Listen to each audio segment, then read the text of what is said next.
awak yang tu lah. Jangan lupa subscribe channel kita.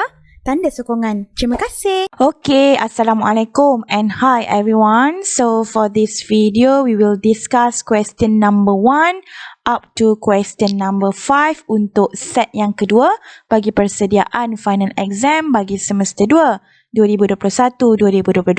Jadi, jom kita mulakan dengan discussion soalan nombor 1 dulu. Alright, question number 1. Okay, so let's read the question first. So, 2-point charges Q1 and Q2 are placed 2 cm and 3 cm from point A respectively as in figure 1. So, this is the figure. So, we have point A here and Q1 is 2 cm from point A and Q2 is 3 cm from point A.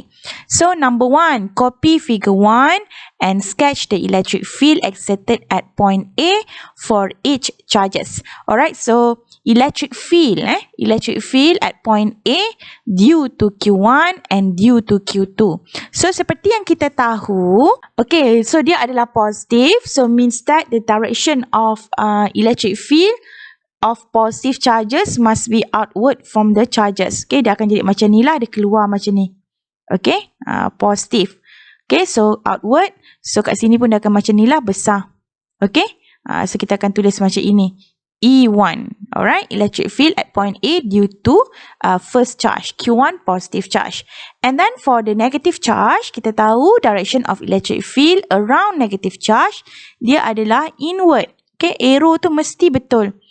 So dia akan macam ni lah, dia akan besar macam ini. So yang kali hijau ni kita labelkan dia sebagai E2. Okay, jadi for question number 1, so at point A here, okay, so the direction of the electric field, okay, due to charge 1 should be to the right. So kita tulis macam itulah E1. And then the direction of the electric field due to second charge pun sama juga ke kanan. So E2.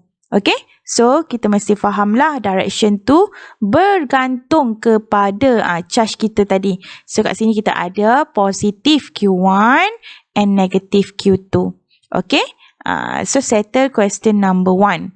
Okay, and then question number 2. Okay, calculate the electric field at point A. So this is very simple. So we want to calculate the resultant. Disebabkan kita ada dua electric field. Okay, due to charge 1 and due to charge 2. So for question number 2, okay, the resultant electric field or the total electric field at point A. So yang ni senang sebab hanya one direction only, iaitu to the right. Okay, dia tak ada angle, no need to resolve into X and Y component. Okay, so we can straightly tambahkan lah. Okay, E1. Okay, and E1 should be positive since the direction of E1 is to the right here. Okay, plus E2, so E2 must be positive as well. Alright, so positive E2. So remember, untuk electric field and electric force, saya dah ulang banyak kali. Pastikan bila you kira nanti, you substitute the values of the charges, okay, Q1 and Q2.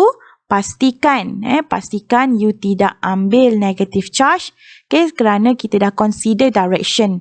Okay, kita dah consider direction dia tadi, kita dah lukis siap-siap. Okay, so this is the vector quantity, so we need to consider the direction of E1 and E2. So dalam you punya calculation, jangan you masukkan pula lagi sekali pula dia punya negatif. Okay, so Q2 ni mesti masukkan nilai saja, 4 coulomb, so no need to put negative 4. Alright, and then here pastikan formula you pakai itu betul. Okay, pilih formula yang betul. And then R1 dengan R2 you masukkan nilai yang betul. Kenapa? Sebab R1 adalah jarak daripada point A ke Q1. Okay, so where R1 should be 2 cm, so make sure you change to meter. Okay, and R2 is 3 cm. Jarak antara point A dengan Q2, so 3 cm. Okay, so we can substitute all the values. So K boleh faktoriskan kat depan kalau nak, tak ada masalah. Okay, so Q1 1 coulomb, so times 2 times 10 power of negative 2, squared jangan tertinggal, plus 4 coulomb. Okay, ini yang saya pesankan banyak kali dekat awak kan.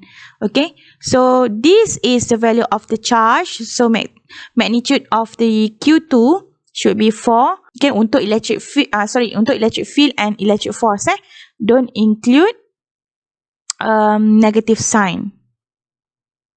Okay. Okay, so you kira lah, tekan kalkulator elok-elok. Okay, so you akan dapat jawapannya adalah 6.25 times 10 power of 13 Newton per Coulomb. Okay, equation tu pastikan unit pastikan betul and nyatakan sekali direction. Kalau soalan kata calculate the magnitude, jadi tak ada masalah kalau you tak tulis direction dia sekali. Kalau dia just state calculate the electric field, tak ada perkataan magnitude only ke apa ke, so you mesti nyatakan sekali dia punya direction to the right. Okay, since the resultant electric field at point A kita dapat positive, so the direction is to the right lah. Okay, logiknya macam tu lah, sebab E1 to the right, E2 pun to the right, so jawapannya mestilah to the right lah, dia punya direction. Alright, and then question number 3. Alright, so question number 3. So, if charge negative 4 is placed at point P, calculate the force exerted on that point.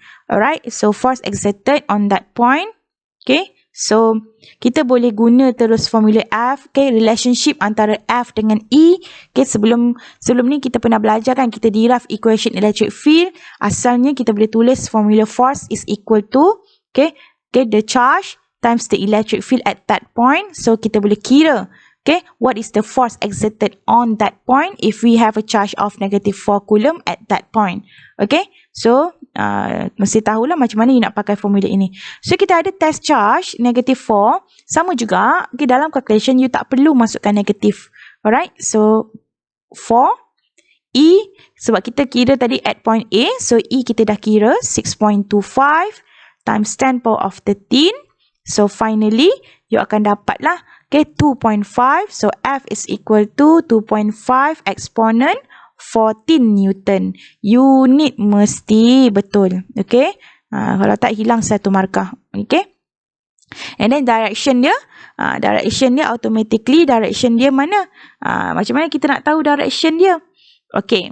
So untuk force, tengok dekat sini So direction dia adalah at point A. Kalau kita letak, tengok kat sini kita ada positive, and then kita ada a negative charge, and then we have another negative charge. Okay, so bila kita letak Q1, so this is Q2, and kita ada Q. Alright, so direction kita tengok dulu. Direction of electrostatic force antara Q1 dengan test charge Q tadi. So negative, positive. So yang ini dia akan attracted, okay, at this point. Okay, so dia akan attracted to the left lah. So direction of F, okay, F1, F1, and then antara test charge Q, small q dengan Q2 pula, negative, negative. So this test charge will be repel, okay, to the left, okay, to the left. So sama juga dia akan tertolak ke sini. So the electrostatic force antara Q dengan 2. Boleh juga kita tulis antara Q dengan 1.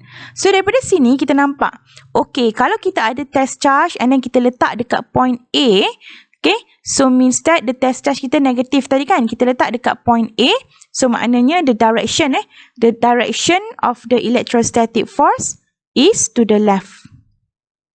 Okay. Okay.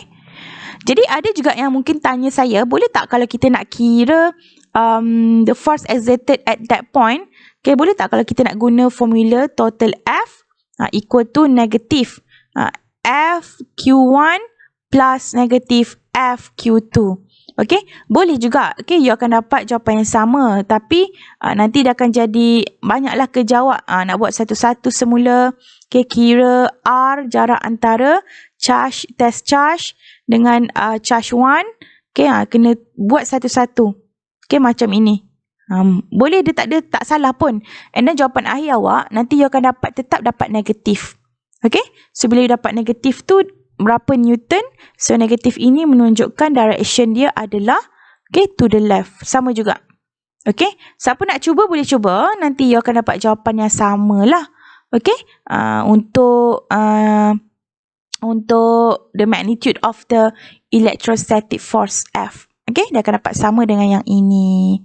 Alright, so finish question number 1. So let's proceed to question number 2. Alright, question number 2. Okay, so calculate the voltage of a battery connected to a parallel plate capacitor with a plate area of 2 centimeters squared. Make sure you change to meter squared, okay? And a plate separation of 3 millimeter if the charge stored on the plates is 4 picocoulomb. Okay, so take out all the information. So we have A, alright, 2 centimeters squared. Make sure you change to meter squared. Okay, like this. And then D is equal to 3 times 10 power of negative 3 meter. And then Q, so given that the charge stored in the plate is, the charge stored on the plates is 4 pico, pico 10 power of negative 12 coulomb. Alright, so we want to calculate the voltage of a battery connected to a parallel plate capacitor. So this is the capacitor, so we have the battery, right? Okay, so C. So C kita tak tahu berapa nilai dia, tapi kita tahu charge dia berapa. The charge stored when we connect the capacitor to the voltage of V. V ni yang kita nak cari. Okay, so sekarang kita ada problem lah. Okay, kita ada Q, kita nak cari V. So actually dalam kepala kita dah tahu dah, kita boleh guna equation Q equal to CV. So you can use this equation, but this time we need to find first what is C. Okay, so di mana where C is equal to epsilon A over D. Okay, sebab soalan dah bagi dah ini A dengan D. So automatically bila you banyak buat latihan, you tahulah daripada maklumat diberi, kita boleh cari capacitance of the capacitor. Okay, so we can calculate here. Epsilon naught is 8.85. Okay, exponent negative 12. So this is the constant diberi So times 10 power of negative. So that one negative 4. Sorry, negative 4. Okay. Pastikan you tidak silap lah careless.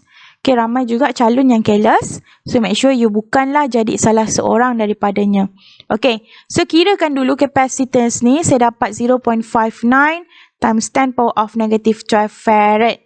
Okay. So jadi dekat sini bila you dah dapat, and then we can straightly calculate what is the voltage here that we use to connect the capacitor with the battery. So V is equal to Q over C. So bolehlah cari. Q dia dah bagi tadi, you masukkan, and then C pun kita dah ada.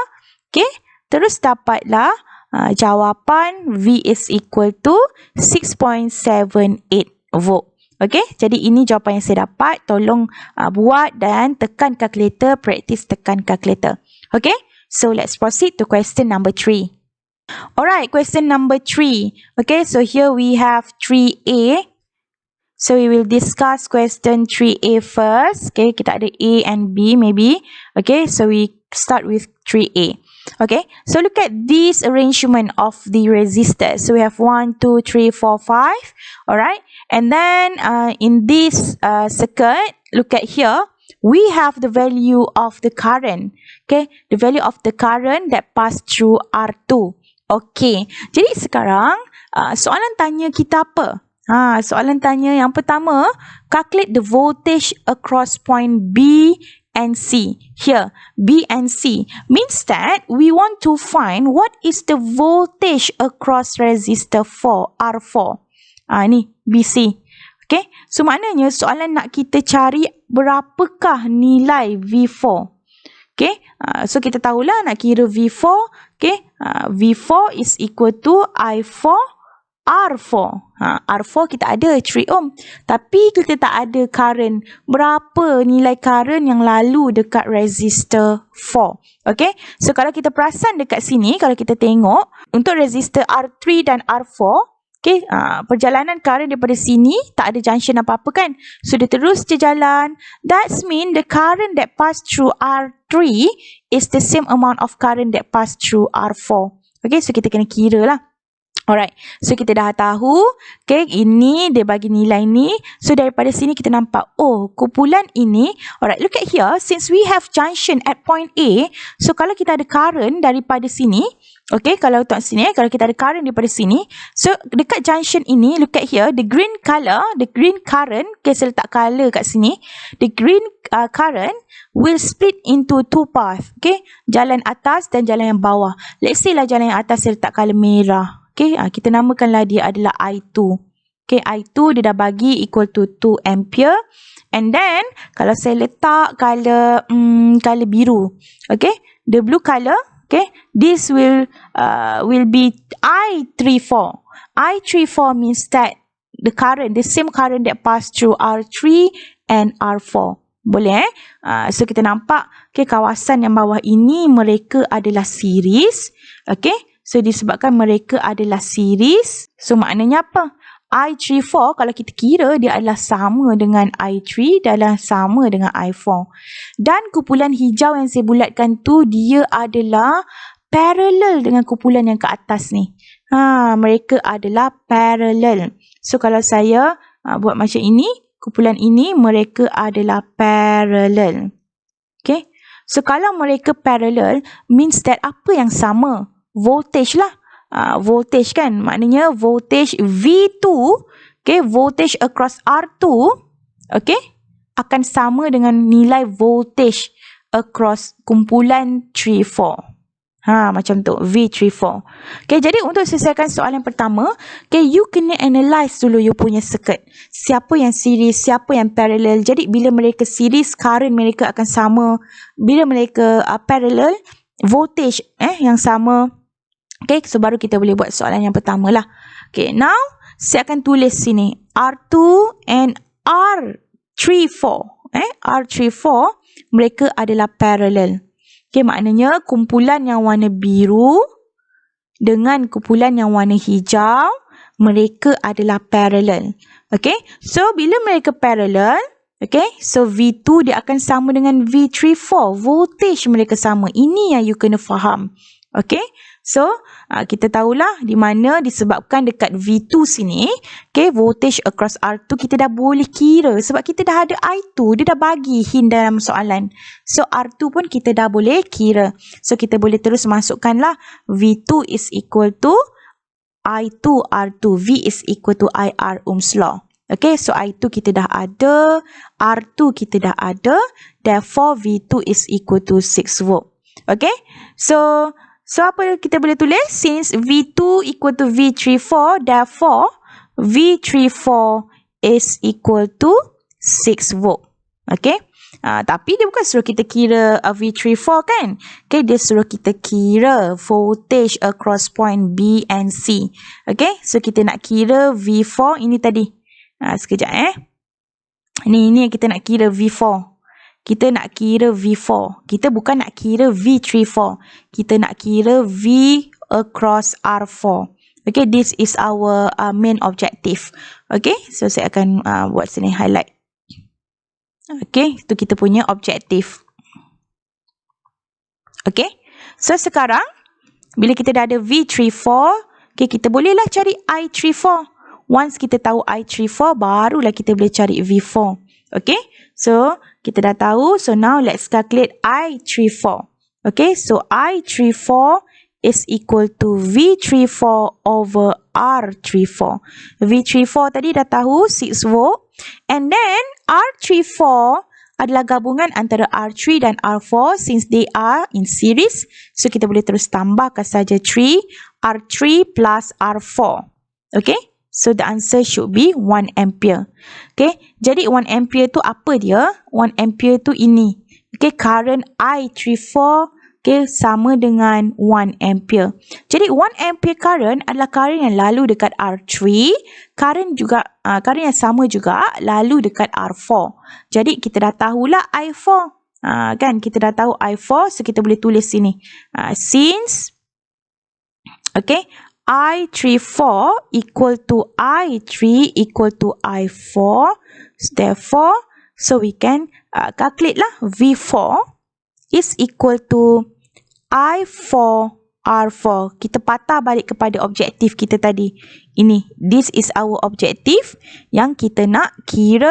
Okay, di mana V4 is equal to I4 kita dah tahu, which is equal to 1 ampere. Okay. Ini tadi 1 ampere. R4 adalah 3. Okay, jadi jawapannya adalah 3 volt. Okay, so voltage across point B and C sama jugalah kalau dia nak tanya what is the voltage across R4. Instead of tanya what is the voltage across R4, soalan dia ubah sikit lah. Cara pertanyaannya adalah what is the voltage across point B and point C. Sebenarnya dia adalah voltage across resistor 4. Okay, so this is the answer, 3 volt. And then the second part, calculate the power dissipated in R5. So in order to calculate power dissipated, okay, in R5, so kita letak P5 lah. So formula power, okay, kita mesti tahu berapa current yang lalu dekat R5. So saya nak guna formula I squared R5. Okay, I want to use this equation. Okay. So, kita perlu carilah I5 ini berapa. Okay. Berapa nilai I5? Okay. So, I5, look at here. So, we want to calculate what is the current I5 that pass through R5. So, maknanya current yang warna merah ini, okay, bila dia pass through here, current warna merah sampai dekat junction C, so dia akan tambah dengan current yang warna biru ini. So, kalau saya nak fahamkan awak, saya akan lukis skala lah. Saya akan kata ini current warna biru. So, bila sampai dekat junction C, so dia akan total up dengan current yang warna merah tadi. Okay, so dia akan keluar jadi current warna hijau semula. Okay, so I5 is actually, okay, the total current daripada I2, daripada jalan current merah tambah dengan I34. Okay, so 2 tambah 1, so means that I5, current yang lalu dekat R5 adalah 3 ampere.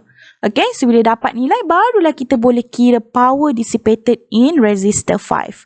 Okay, so I5 kita tadi 3, squared jangan tertinggal. R5, soalan bagi 3, and then the answer is 27 watt. Okay, alright, so finish question number 3A. So let's proceed to next question, which is question 3B. Alright, so now look at this question. Okay, so B1, so referring to figure 3 below, given that R1, so this is R1 6 ohm and R2 is 9 ohm, is applied to power supply of 6 volt, and we have internal resistance here 0.5 ohm. So we want to calculate the ammeter reading. Okay, so this is very simple. So when we want to calculate the reading of the ammeter, actually kita kira the amount of current. Okay, the amount of current that pass through this circuit. Alright, so kalau saya lukis dekat sini, so current keluar daripada positive terminal. Okay, so kita nak kira lah. So kalau kat sini dah ada junction, okay, dia akan split. Okay, so dia akan jadi macam ini. Tapi sebelum mula, kita nak simplifykanlah circuit kita. So kita tahu R1 dengan R2, mereka adalah parallel. Okay, so kalau saya tulis dekat sini R1 and R2, so they are parallel. Okay, so guna formula parallel lah untuk resistor. Jangan tertukar dengan equation untuk capacitor in parallel. Kalau capacitor in parallel, kita hanya tambah saja, straightly tambah saja. Tapi yang ini adalah 1 over. Bila kita nak combinekan, 1 over R12 equal to 1 over R1 plus 1 over R2. Boleh? So, R12 dia akan jadi 1 over, okay, 1 over 6 plus 1 over 9. Okay, so kita akan dapat dekat sini lah R12, saya akan dapat 3.6 ohm. Okay, jadi bila you kira, ini pun kena alert So, this is 1 over R2. Okay, jangan you lupa ini adalah 1 over R2. Bukan you just tambah saja 1 over 6 plus 1 over 6. You kata itu adalah nilai R12. This is 1 over R2. So, R2 adalah, okay, 1 over ini semua. Ini ramai yang careless, so make sure you take note.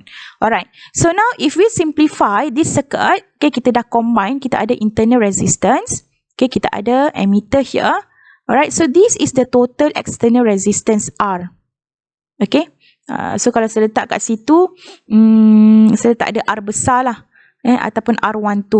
Okay. So, 3.6 ohm.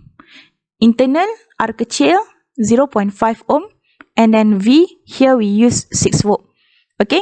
So, kita dah senang dah nak buat. Because this is series.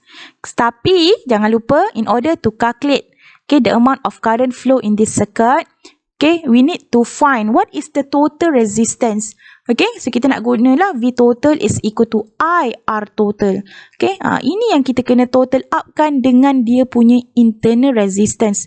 So, barulah kita boleh cari current I ini. Okay, macam tu. Kalau tak ada internal resistance, jadi dia punya R total dia senanglah 3.6 saja.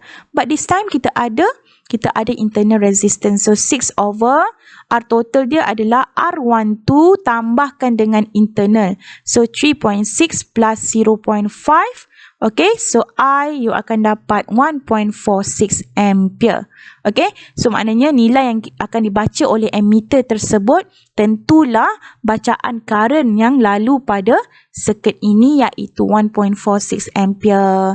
Okay, so finish question 3B. Okay, and then for 3B2. Okay, so this is potentiometer. Okay, so let's read the question first. Okay, saya akan tunjuk dua cara untuk selesaikan soalan ni. Okay, so 3 markah saja. Actually, kalau you hafal formula and then you just guna, you boleh dapat full mark. Tapi ada juga cara lain kalau ada yang buat satu persatu. Okay, contohnya dekat sini. Okay, kita baca dulu soalan. So, in the circuit shown in figure 4 above. Okay, so here is the figure. So, the EMF of the cell 5 volt and its internal resistance is negligible. Alright, so the wire AB, so given that the length of the wire, so I will take out the information. So LAB is given 100 cm and its resistance is given RAB. Means that wire AB tu 100 cm panjangnya dan resistance wire tersebut adalah 3 ohm. 3 ohm tu daripada A ke B. Okay, sebab tu saya tulis RAB. So given that the cell X is 2 volt. Okay, so this is 2 volt. So let's highlight here. Calculate the resistance of the wire from A to P. Okay, so kita ada nilai. So kita tahu kita nak cari apa. Kita nak cari resistance A ke P sahaja. Berapa resistance-nya. Okay, jadi cara yang paling okay, saya terangkan dulu method yang pertama. Okay, kita buat satu-satu. So kalau saya tulis, okay, saya tulis dalam method 1. Kita pulang pada awak nak ikut kefahaman yang mana, okay? So, let's say, kita tahu when the current flow through the galvanometer is equal to 0, konsep yang you kena tahu untuk galvanometer, bila mana current yang lalu pada galvanometer itu adalah kosong, maknanya tiada current yang lalu pada galvanometer, means that voltage across AP sama dengan nilai voltage EMF X ini. Itu konsep yang you kena tahu, so saya akan highlight dekat sini, where VAP is equal to EMF X. Okay, so this is the concept of galvanometer when IG is equal to 0.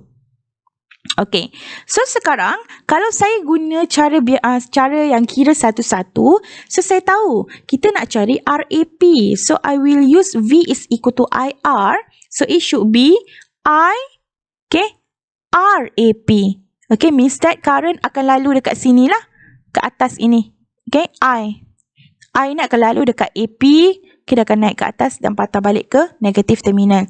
So, I tu kita tak tahu nilainya berapa. RP kita nak cari. Tapi, kita diberi nilai EMF X adalah 2. Jadi, kita punya fokus, kita punya objektif, kita nak cari ini. Ini yang soalan tanya. So, kalau 2 bahagi dengan I, current, dekat mana kita nak cari current? Okay, current ini yang kita tak ada dia punya nilai. Okay, so sekarang, okay, so since current is passed through the upper circuit only, so kita tengok dekat upper circuit ni. Apakah total resistance yang ada dekat upper circuit? Hanya ada total resistance daripada wire AB sahaja kan? So, iaitu 3. Okay, so in order to calculate current I, okay, kita boleh kira lah V total is equal to IR total, di mana untuk upper circuit, kita punya R total kita adalah, apa tadi? R total kita adalah RAB. So, saya akan tulis RAB. Dekat upper circuit tu hanya ada total resistance tadilah wire AB tadi. So, 5 bahagikan dengan 3. So, kita akan dapat the amount of current that flow in the upper circuit is 1.67 ampere. Okay? So, sekarang bila you dah ada I, can you find what is the resistance AP? Yes, you can. Okay, so 2 bagikan dengan 1.67. Finally, you akan dapat RAP equal to 1.2 ohm. Okay, ini adalah cara sekiranya student itu memang faham konsep keseluruhan potentiometer. Dia boleh buat satu-satu. Okay, untuk second method, ini ramai yang dia hafal. Okay, method yang kedua, you akan dapat jawapan yang sama. Okay, remember, okay, from derivation, okay, saya tak tunjuk derivation dekat sini. You can try to solve this problem. Jadi, dia 3 markah. If you already know that EMF over EMF X, for this case, dia akan sama dengan nisbah, the ratio of EMF over EMF X after some derivation. It is equal to the ratio of RAB. RAB itu resistance wire A to B. Okay, the whole resistance of the wire. Okay, over RAP. Ini kalau siapa yang hafal. Okay, atau you boleh juga, kalau soalan tak bagi nilai resistance, soalan bagi panjang wire sahaja. Dan dia minta you cari berapa panjang wire LAP. Kali ni dia tanya RAP. Sekiranya, kalau soalan lain dia tanya the length of AP, boleh tak you cari? Okay, boleh. Okay, you boleh guna ini, ataupun you boleh juga guna ratio macam inilah. Okay, EMF over EMF X, okay, equal to L1, okay, ataupun LAB over LAP pun boleh juga. Ini konsep yang hafal lah. Okay, tak salah pun you nak guna. Okay, sebab kita takkan buat derivation yang panjang sebab dia hanya 3 markah sahaja. Okay, jadi sekarang kita akan guna yang inilah sebab kita nak cari RAP. Kita bukan nak cari length of AP. Ingat soalan boleh tanya, dia dah suruh cari length AP, tapi kali ni kita nak cari RAP. Okay, so I will straightly calculate RAP is equal to RAB times EMF X over EMF. So RAB saya dah tahu 3, EMF X 2 volt, EMF adalah 5. So saya akan dapat jawapan yang sama, iaitu 1.2 ohm. Okay, so terpulanglah kepada awak nak guna method yang mana.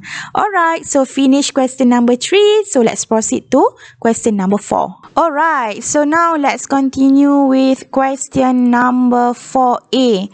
Okay, so we start with question number 4A under chapter 5. Okay, Electromagnetic Induction.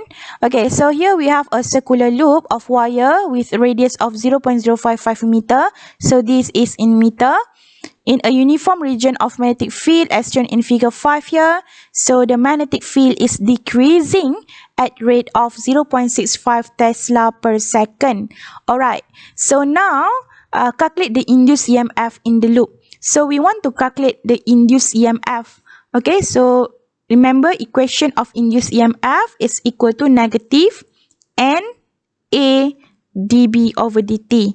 Okay, sebab apa? Sebab dia dah kata dah, magnetic field is decreasing at rate. Here is the rate of dB over dt. Okay, 0.65 Tesla per second. So, kita boleh kira terus dekat sini masukkan. Jadi, bila ada perubahan, okay, sebenarnya asalnya formulanya dia adalah ini tadi kan. EMF is equal to negative N d phi over dt. Okay, bila ada perubahan magnetic field, akan ada perubahan magnetic flux. So, induced EMF akan terhasil bila ada perubahan magnetic flux here, d phi over dt. Kenapa ada perubahan magnetic flux? Sebab ini, magnetic field is decreasing. Magnetic field itu berkurang. Okay, pada kadar 0.65 Tesla per second. Okay, pada kadar, so dia adalah the decreasing at rate of, so dB over dt. Okay, so we can straightly calculate the magnitude. Okay, so saya rasa tak ada masalah lah, negative N dia adalah 1, the number of turns. Okay, so pi, okay, area adalah pi r squared. R dia dah bagi, kita boleh terus kira saja. Pi r squared, squared jangan tertinggal, dB over dt, so 0.65. Okay, so we can straightly substitute the value. Alright, so you akan dapat negative 0.0062 volt. Boleh 0.0062 volt. Okay, ataupun kalau you tekan calculator, sebenarnya you akan dapat around negative 6.18 times 10 power of negative 3 volt. So kalau you nak tulis dalam mana-mana bentuk jawapan pun boleh. Saya rasa tak ada masalah lah. Induced EMF. Okay, so this is the answer. Okay, so the magnitude of induced EMF. So bila you jawab, okay, pastikan you bagi jawapan dia asing lah. Bagi tahu kat sini the magnitude. Okay, the magnitude of induced EMF is 6.18. 6.18 times 10 power of negative 3 volt. Okay, itu adalah dia punya magnitude of the induced EMF in the loop. Okay, so kalau soalan tanya, sekiranya soalan tanya you direction, okay, direction of the induced EMF. Okay, direction of induced current. Induced current. Okay, how to determine the direction of induced current, clockwise or anti-clockwise? Okay, so now look at the direction of B. Okay, so B here is, we call it as original B. Okay, and the direction of B is out of the page. Sebab dia titik kan, kalau pangkah into the page. Jadi sekarang, okay, bila B is decreasing, okay, means that B is decreasing. Okay, bila B is decreasing, so the induced magnetic field, saya akan letak macam ni induced magnetic field, okay, will try to increase. Okay, sebab B nak berkurang tadi kan. So automatically there is an induced magnetic field that will try to increase B in order to maintain the original B. Okay, itu nak senang faham lah. Okay, jadi disebabkan itu kita akan tulis therefore the direction of the induced magnetic field will be same direction. Okay, same direction as original magnetic field tadi. Okay, original magnetic field tadi adalah out of the page. Okay, means that kalau ini kita punya coil, original magnetic field tadi adalah out of the page. Okay, saya akan letak B ori. Okay, dan bila B is decreasing, automatically the direction of the induced magnetic field should be same direction. Yang color merah ini adalah induced magnetic field. Alright, so now by using your right hand grip rule, okay, ini saya just discuss saja, tak ada dalam soalan pun.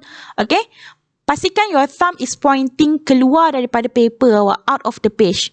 Okay, kalau you paper awak atas meja, means that your thumb should be pointing upward.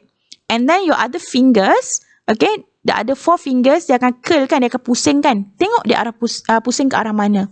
Okay, so dia akan pusing ke arah counterclockwise ataupun anti-clockwise direction.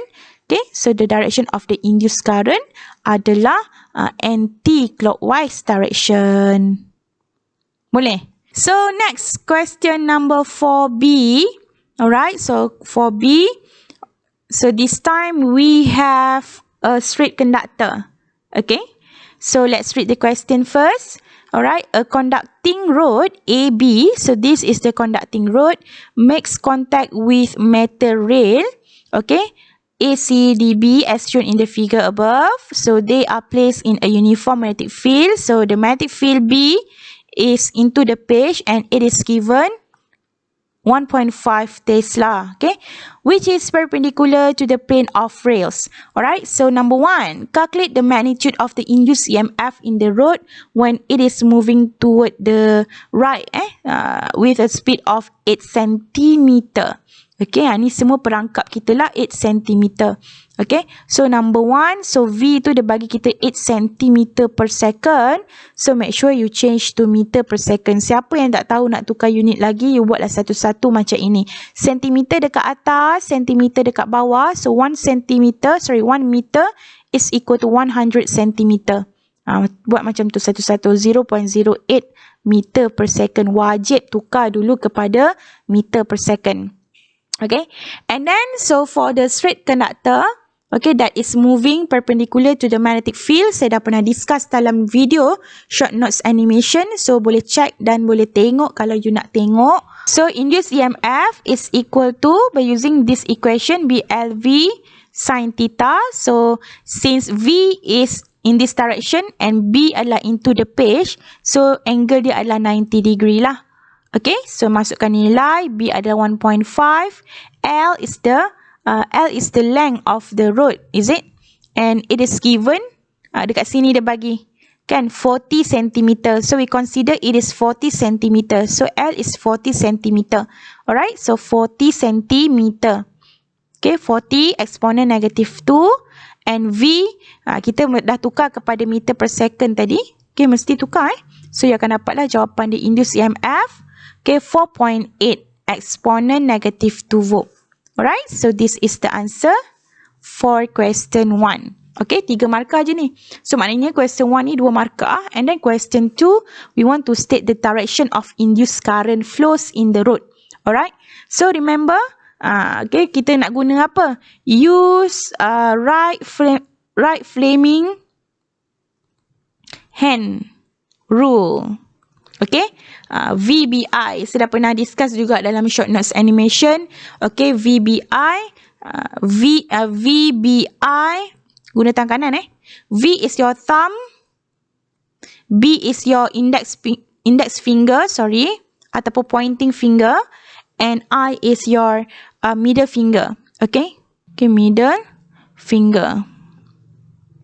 Alright. So, VBI, pastikan ketiga-tiga jari tadi adalah 90 degree. So, your thumb should be pointing to the right. Okay, V dia pergi ke arah kanan kan? And then, your index finger mewakili your magnetic field into the page. Okay, and then you punya middle finger directly pointing upward.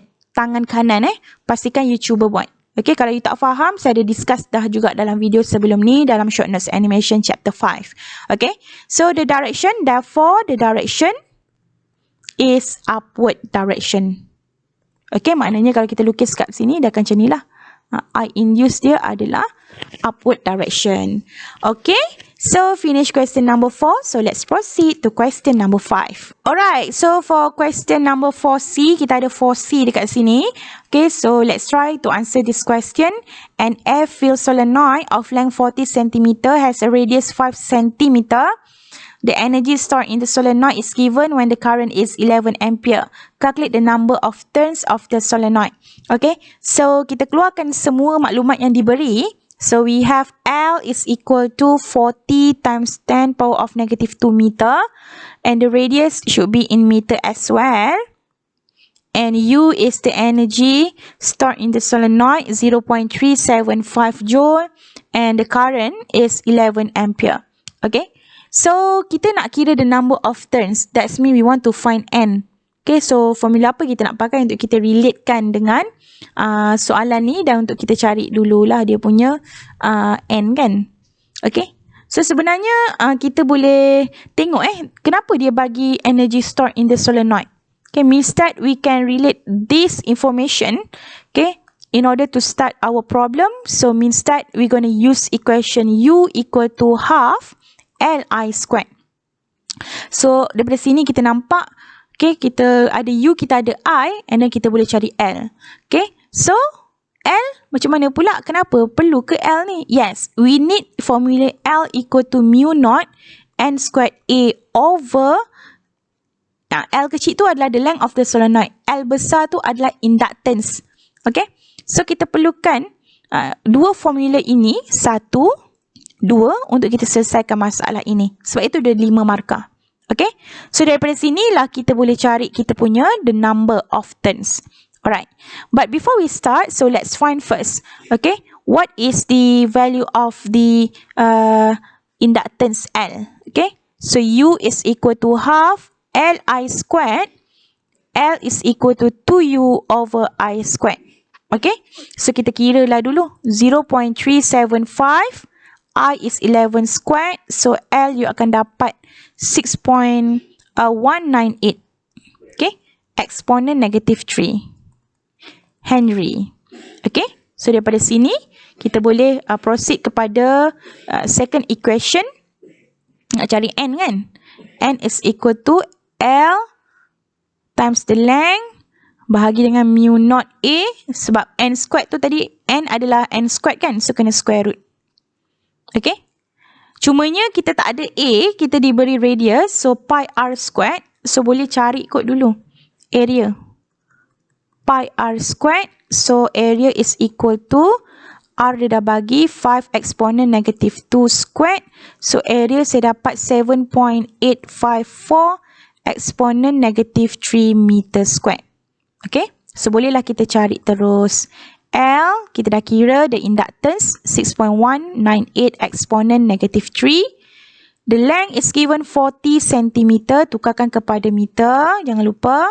Over mu naught is the constant 4 pi exponent negative 7. Area tadi adalah 7.854 exponent negative 3. Okay, so dapatlah jawapan akhir, the number of turns is equal to 501 turns. Okay, so this is the answer for question 4C. So let's proceed to question number 5. Okay, question number 5. So we start with 5A first. So we have AC series circuit containing a capacitor and resistance. So kita ada RC circuit is found to have current of amplitude 0.5.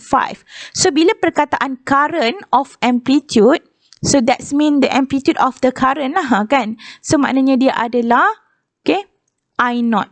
I0 is equal to 0.5 ampere. So amplitude so refer to the maximum current. And then the voltage amplitude also given. So here we have V0. Okay, bukan VRMS tetapi V0 is given 10 volt. At an angular frequency, so given the omega is equal to 200 radian per second. So omega already in radian per second. Okay, so the total resistance in this circuit, so given that R is equal to 15 ohm. Okay, what is the power factor and the phase angle for this circuit? Okay, question number 1. Okay, so bila kita cerita pasal power factor, kita boleh lukis kita punya phasor diagram. Alright, so your phasor diagram, okay, look at here.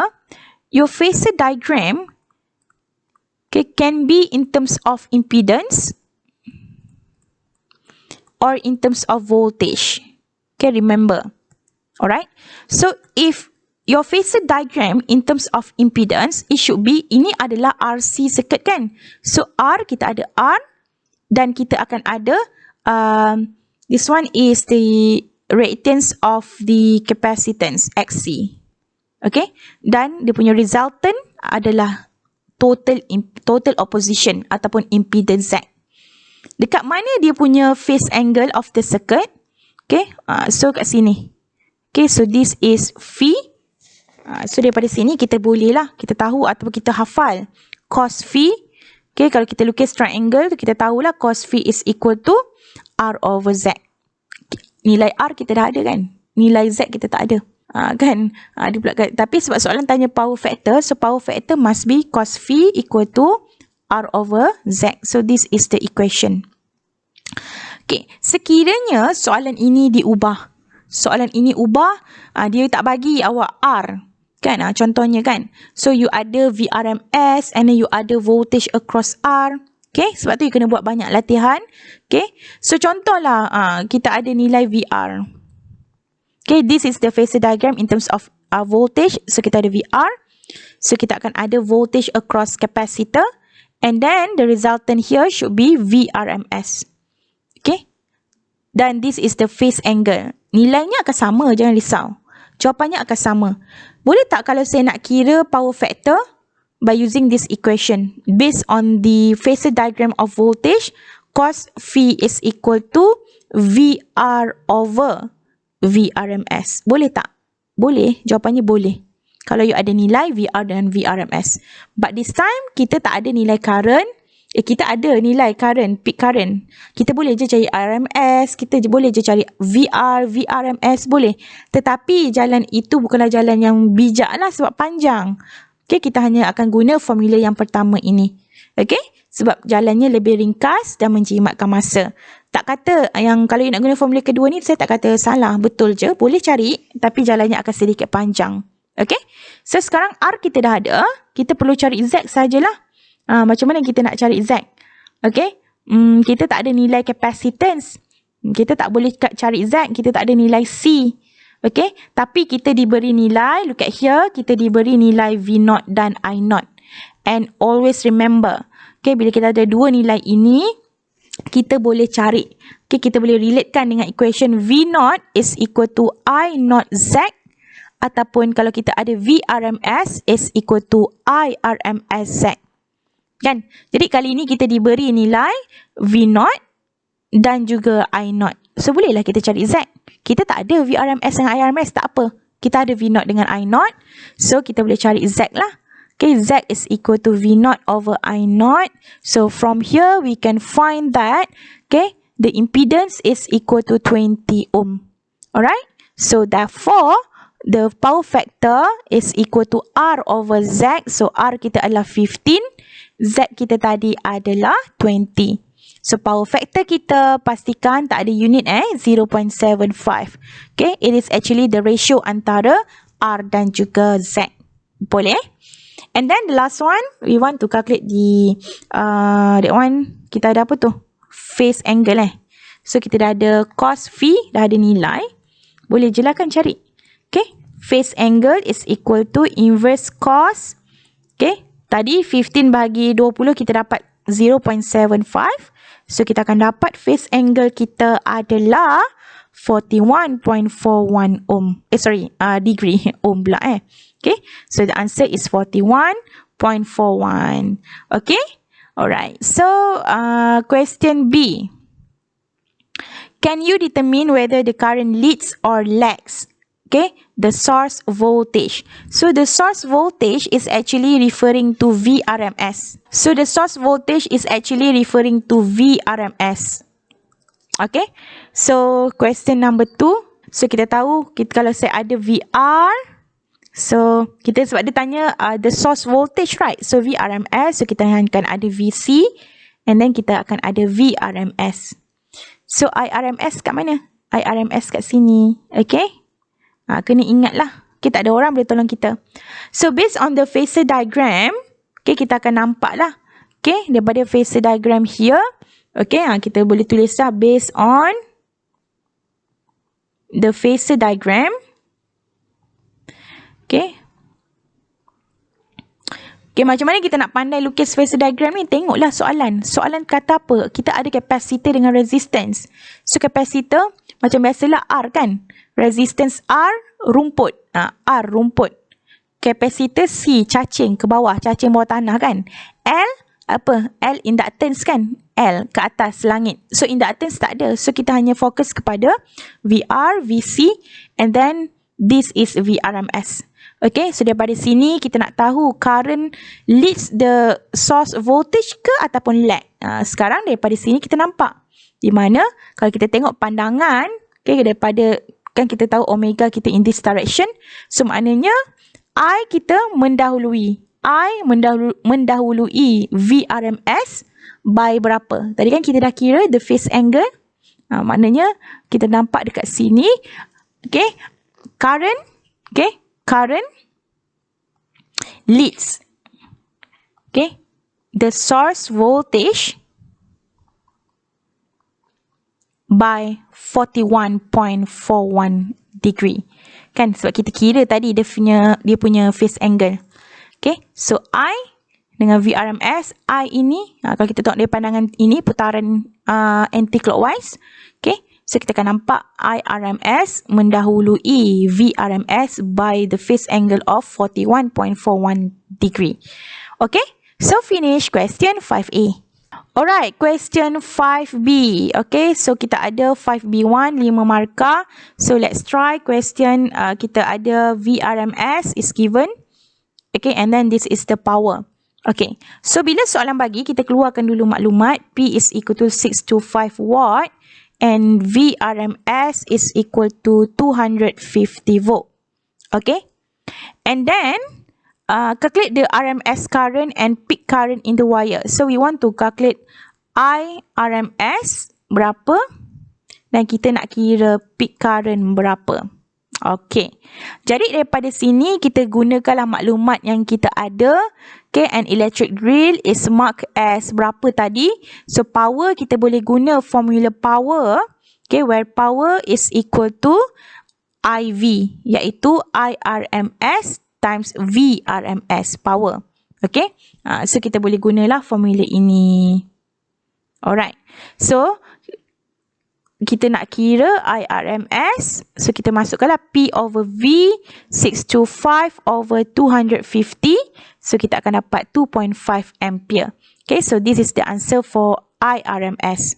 Okay, ampere unit jangan lupa Okay, so unit jangan lupa. Apa warna merah pula ni?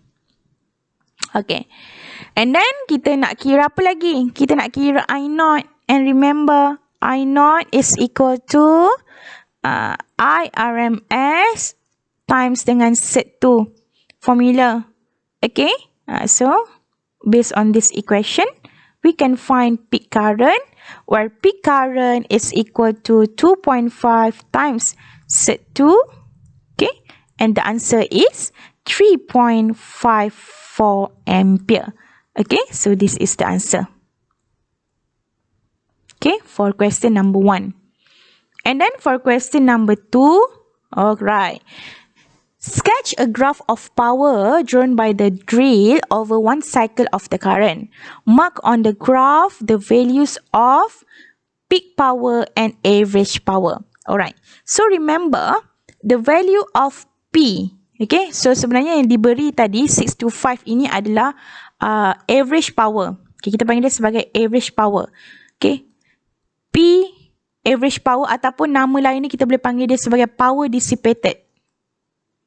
Okay, so nilainya adalah 625 watt. Boleh? Okay, so power average formula dia adalah IRMS times VRMS. Average power ke ataupun power dissipated ke ataupun samalah, itu sama 625 watt. Okay, sekarang kita nak kira lah. Kita tahu formula. Okay, saya akan tunjuk based on derivation. Okay, kita tahu formula untuk general equation untuk I. Ini kita just revise saja. I is equal to I0 sin omega T. Okay, V pun kita ada V0 sin omega T. Jadi bila saya nak kira, okay, saya nak kira power, kita guna formula power is equal to IV. Okay, look at here. Ini kita just revise the derivation. I tadi berapa? I0 kan? I0 sin omega T. Okay. I0 sin omega T times V0 sin omega T. Okay. So, kita akan dapat macam ini. P is equal to I0 V0 sin squared omega T. So, mathematically, graph of sin squared omega T macam mana? Okay, and this would be the amplitude. Okay, ataupun kita panggil dia sebagai peak current. Peak power. Okay, so kalau kita sketch the graph. Okay, so amplitude of the graph, kalau kita sketch, dia akan dapat macam ni lah. P, unit dia adalah watt. And T, seconds.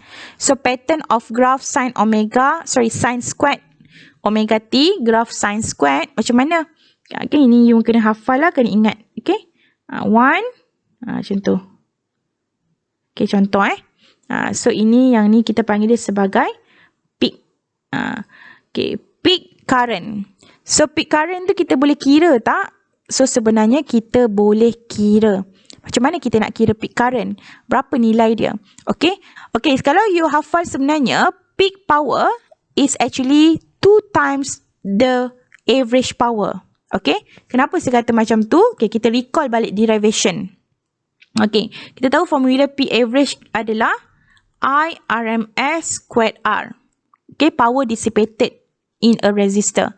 So, kalau saya try to derive the equation untuk tunjukkan ke awak yang nilai maximum power ataupun peak power adalah 2 kali ganda nilai power dissipated ataupun 2 kali ganda nilai average power. Okay, based on this one. Okay, IRMS kita tahu I0 over set 2. Okay, daripada sini saya tunjuk ke awak lah. I0 squared R over 2. Okay, so ni P average. Therefore, okay, you can see here, okay, this is the value I0. Sekejap saya highlight. I0 squared R ini formula apa ni kalau kita perasan? Dia adalah peak power. Therefore, you can see here that peak power nilainya adalah 2 kali nilai average power. Okay, you kena ingat.